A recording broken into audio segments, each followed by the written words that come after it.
லைவ்ல இருக்குமா இப்போ? ஆமா. ஓகே. சரி, ஓகே. வணக்கம் சௌந்தர்யா, வணக்கம். எப்படி இருக்கீங்க? நான் நல்லா இருக்கேன். நீங்க எப்படி இருக்கீங்க? எல்லாரும் நல்லா இருக்கும். ஸோ வெளியே வந்த பிறகு ரெஸ்பான்ஸ் எப்படி இருக்கு? ரெஸ்பான்ஸ் ரொம்பவே நல்லா இருக்கு. உள்ள இருந்தப்போ நிறைய யோசிச்சுட்டே இருந்தேன், வெளில வந்து எப்படி இருக்கும் அப்படின்னு. அதில் வந்து பயங்கரமா இருக்கு ரெஸ்பான்ஸ் தான். மக்களை மீட் பண்ணும்போது தான் எனக்கு பியூரான லவ் இருக்கு அப்படின்றத தெரிஞ்சதுனால எனக்கு ரொம்ப ஹாப்பியா இருக்கு. சவுண்டு கம்மியா இருக்குன்றாங்க, கொஞ்சம் சத்தமா தான் வச்சுங்களா? இன்னும் இவ்வளோ சத்தம் போதுமா? ஆ, போதுமா? பயங்கரம். ஸோ நீங்க வெளியே வந்த உடனே ஃபர்ஸ்ட் பண்ண விஷயம்னா என்ன? ஃபஸ்ட்டு பண்ண விஷயம் தூங்கினேன். நல்லா தூங்கினேன். ஆனால் எனக்கு தூக்கமே வரவே இல்லை. அதனால நான் ட்ரை பண்ணேன். அதுதான் நான் ஃபஸ்ட்டு பண்ண விஷயம். அப்புறமா சாப்பிட்டேன். அமேசிங். பிக் பாஸ் 8ல உங்களுக்கு பிடிச்ச பர்சன் யார்? பிடிச்ச பர்சனா? கண்டெஸ்டண்டா? கண்டெஸ்டன்ட் நிறைய பேர் பிடிக்கும் எனக்கு. ஒருத்தர் தான் சொல்லணும். யார் சொல்கிறது? ரயானை பிடிக்கும். அமேசிங். அன்ஷி பற்றி ஃபியூ வேர்ட்ஸ் சொல்லுங்க. அன்ஷி வந்து பயங்கர அவங்க ஸ்வீட்டு. நான் இன்னும் வெளில வந்து அவங்ககிட்ட பேசல. அவங்க நம்பர் மட்டும் வாங்கி வச்சுக்கிட்டேன். அவங்க வந்து பயங்கர ஸ்வீட்டாக இருப்பாங்க உள்ள. ரொம்ப கேரிங்கான ஒரு பர்சன். உள்ளே வந்து எதுவுமே வச்சுக்க மாட்டாங்க.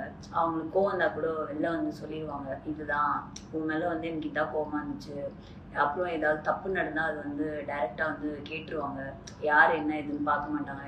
இப்படி தான் இருக்குமா, நான் இப்போ கேட்டால் தப்பாயிருமா அப்படிலாம் யோசிக்கவே மாட்டாங்க. ரொம்ப ஒரு பாசக்கார பொண்ணு. தீபக் பாண்ட் பற்றி சொல்லுங்க. தீபக் அண்ணாவா? ஐயோ, அவர் வந்து ரொம்ப ஸ்ட்ரிக்டாக இருப்பாங்க உள்ளே இருக்கும்போது. அந்த சார்ஜென்ட்லாம் இருக்கும்போது நான் பயந்துகிட்டே இருப்பேன், ஏதாவது பண்ணிடுவாங்களோ திட்டுவாங்களோ அப்படின்னு.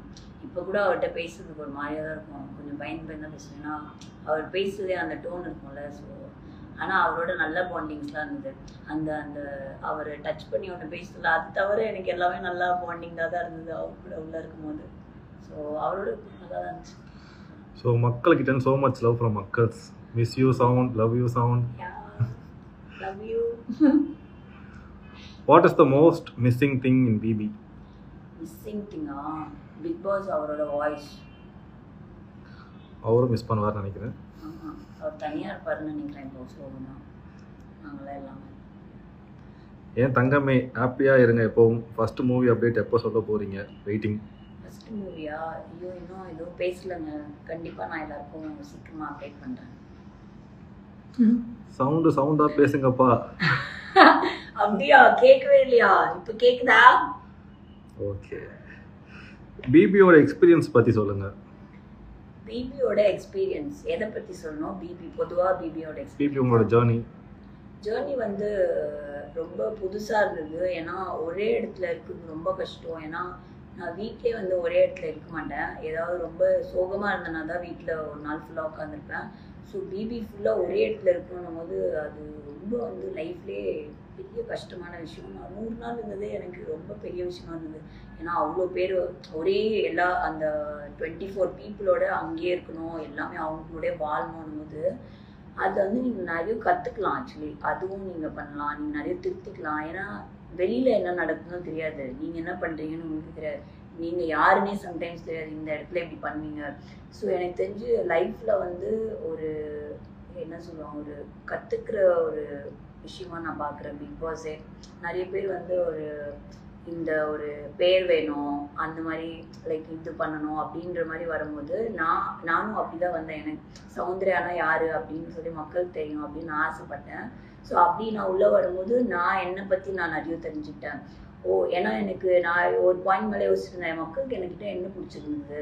ஏன்னா நீங்கள் வீக்கெண்ட்லாம் எனக்கு கிளாப் தட்டுவீங்களா, அப்புறம் நம்மளையும் பிடிச்சிருக்கு போலே அப்படின்னு போக போக தான் நான் வந்து ஓகே நம்மளுக்கும் பிடிக்குது போல எல்லாரையும் அப்படின்னு சொல்லி அது வந்து நம்ம தெரிஞ்சுக்கிற மாதிரி. ஏன்னா எனக்கு தெரியாதுல்ல நிறைய பேருக்கு ஏன் என்ன பிடிக்கும் அப்படின்னு. ஸோ உங்களை பற்றியே நீங்கள் தெரிஞ்சுக்கலாம் அப்படிதான் நான் நினைக்கிறேன் பிக் பாஸோட எக்ஸ்பீரியன்ஸை. Sound love from USA. Hi, அவ்வளோதான். நான் யூஎஸ்ஏ தான் நான் பேர். அவங்க சரி ஓகே. ஹாய். கண்ட்ரியா? சரி பேரு இல்லையான்னு பார்த்தேன். Okay. So how you felt while you standing in the final stage? ஐயோ ரொம்ப பீதியா இருந்ததுங்க. நல்லா இருந்துச்சு. எனக்கு என்னன்னா ஃபைனலாக அங்கே நிற்கும் போது என்னதுன்னா அப்போதான் நான் உணர்றேன், நம்மளை இவ்வளோ தூரம் வந்து பீப்புள் வந்து நம்மளை கொண்டு வந்து நிறுத்தியிருக்காங்க அப்படின்னும் போது, ஸோ அவ்வளோ பிடிச்சிருக்கு மக்களுக்கு அப்படின்னும் போது அங்கே தான் எனக்கு வந்து அதை நான் ரியலைஸ் பண்ணுறேன். ஸோ இவ்வளோ தூரம் வந்து நம்மளோட கனவெல்லாம் நிறைவேற்றி மக்கள் மனசில் வந்து ஒரு இடம் பிடிச்சி கஷ்டப்பட்டு நின்றுருக்கணும் போது எனக்கு அது ரொம்ப அப்போதான் ப்ரௌடாக இருந்தது. ஜாக் பற்றி சொல்லுங்க சவுண்டு.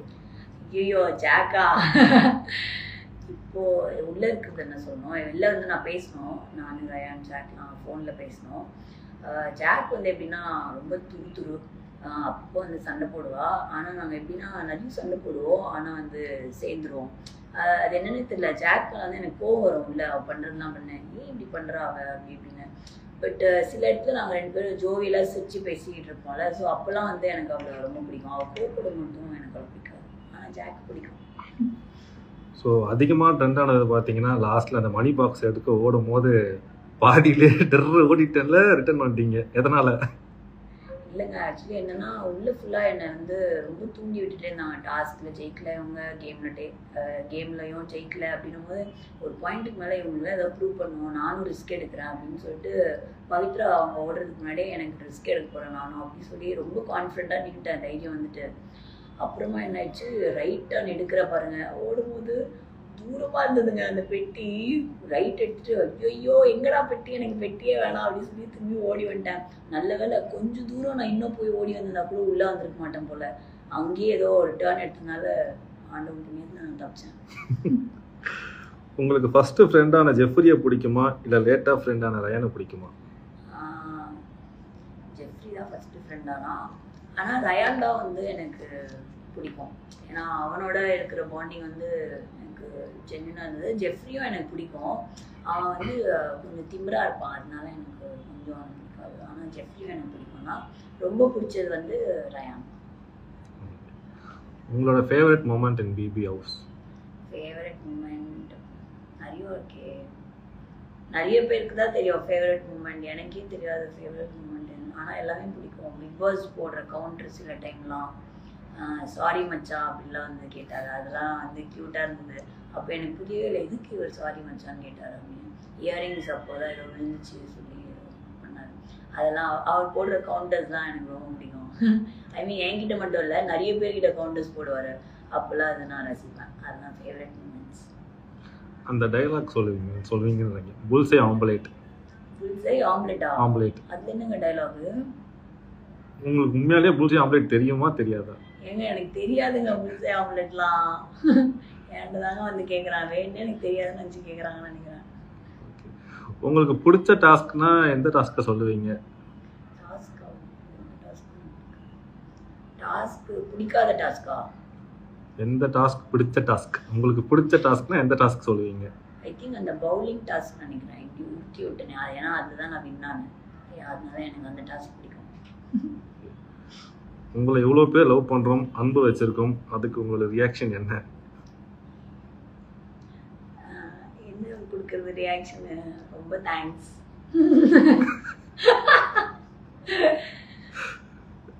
நம்ம விஜய் சேதுபதி சாரோட ஹோஸ்ட் பற்றி என்ன நினைக்கிறீங்க, எப்படி இருந்தது?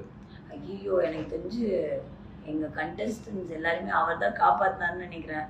ஆனால் நிறைய வந்து அவர் திட்டுவார், அப்போல்லாம் நாங்கள் வந்து சோகமாயிடுவோம். ஆனால் அவர் கொஞ்சம் சோகமானாலும் அவர் வந்து எங்களை வந்து பூஸ்ட் பண்ணுவார்.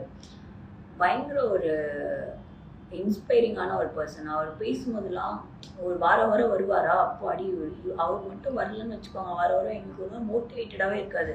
ஏதாவது ஒன்று வந்து கருத்து மாதிரியே ஒன்று சொல்லுவார், அவருக்கு படம் ரிலேட்டடா இல்லை அவர் வாழ்க்கைக்கு ரிலேட்டடா, அது போடாதீங்க அப்படின்னு கூட சொல்லுவார் நிறைய வாட்டி. ஸோ அதெல்லாம் கேட்கும்போது பூஸ்டிங்காக இருக்கும். எனக்கு தெரிஞ்சு நிறைய எங்களுக்கு எனர்ஜி கொடுத்ததே சேது சார் தான். ஸோ அவர் வந்து ஒரு பயங்கரமான, அவர்லாம் இங்கே வச்சுருக்காங்க, அவர் இல்லைன்னா எனக்கு தெரிஞ்சு எப்படி இருந்திருக்கோனே எங்களுக்கு தெரியல. உள்ள மைண்ட் லெவலில் அவர் ஒரு மென்டல் பீஸாக இருந்தார் எங்களுக்குலாம். உங்கள் பேக்கரிக்கு போயிட்டு பப் சாப்பிட்டீங்களா? ஐயோ இன்னும் நான் சாப்பிடலைங்க. சாப்பிடுவேன், ஏன்னா வந்து உள்ளே இருக்கும்போதெல்லாம் எனக்கு சாப்பிடணும் அப்படின்னு தோணும். வெளில வந்தபோது பசிக்கவே மாட்டேங்குது, தூக்கம் வர மாட்டேங்குது, இதை ஏதோ கொண்டு வராங்க, எனக்கு என்ன இதெல்லாம் சாப்பிடணுமா அப்படின்ற மாதிரி இருக்குது. ஆனால் நான் சாப்பிடும்போது நான் வீடியோ போடுறேன். எப்போ உங்கள் ஃபேன்ஸை நேரில் பார்க்க வர போகிறீங்க, லைக் ஃபேன்ஸ் மீட்லாம் வச்சு? அப்படியா? ஃபேன்ஸ் மீட் வைக்கும்போது நான் கண்டிப்பாக நான் வரேன். ஏன்னா இப்போ எல்லாரும் எங்கேயும் ரோட்டில் அப்படின்லாம் நான் பார்க்கும்போது எல்லாருமே வந்து பேசுகிறாங்க. ஸோ அந்த மாதிரி தான் நான் மீட் பண்ணிருக்கேன். ஃபேன்ஸ் மீட்டு அப்படின்லாம் நான் இன்னும் எதுவும் அட்டென்ட் பண்ணல. ஸோ கண்டிப்பாக அவங்க எல்லாரையும் மீட் பண்ணுவேன். உங்களோட அடுத்த பிளான் என்ன? அடுத்த பிளானா? வாழ்க்கையிலையா இல்லை இப்போ இங்கேருந்து கிளம்பியா?